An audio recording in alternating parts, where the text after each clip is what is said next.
Je vous remercie. Merci Madame la députée. Pour les socialistes et apparentés, Iñaki Etchaniz.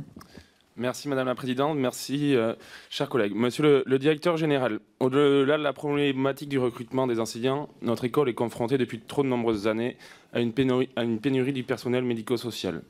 Aujourd'hui en France, on compte seulement un médecin scolaire pour 12 572 élèves, en baisse de 20% depuis 2013.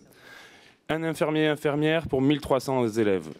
Un psychologue de l'éducation nationale pour 1600 élèves, contre une moyenne européenne d'1 pour 800. Une assistante sociale pour 5000 élèves.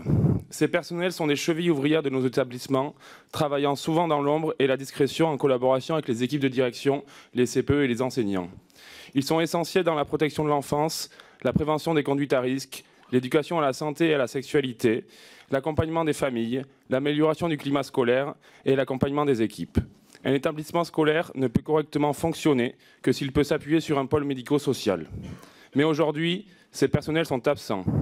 Ici aussi, par un manque d'attractivité salariale et par un manque de reconnaissance et de moyens d'action. De nombreux établissements se mobilisent à chaque rentrée, mais rien n'y fait, on les renvoie vers Bercy. Pendant ce temps, les missions reviennent à des personnels dont ce n'est pas les métiers ni la responsabilité et qui ne peuvent, de fait, se concentrer pleinement sur leur mission.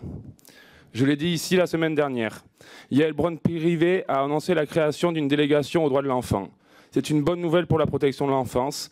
Pour autant, cette situation de carence met en danger quotidien les enfants victimes de maltraitance et fait reposer sur les autres personnels, notamment les CPE et les vies scolaires, cette responsabilité.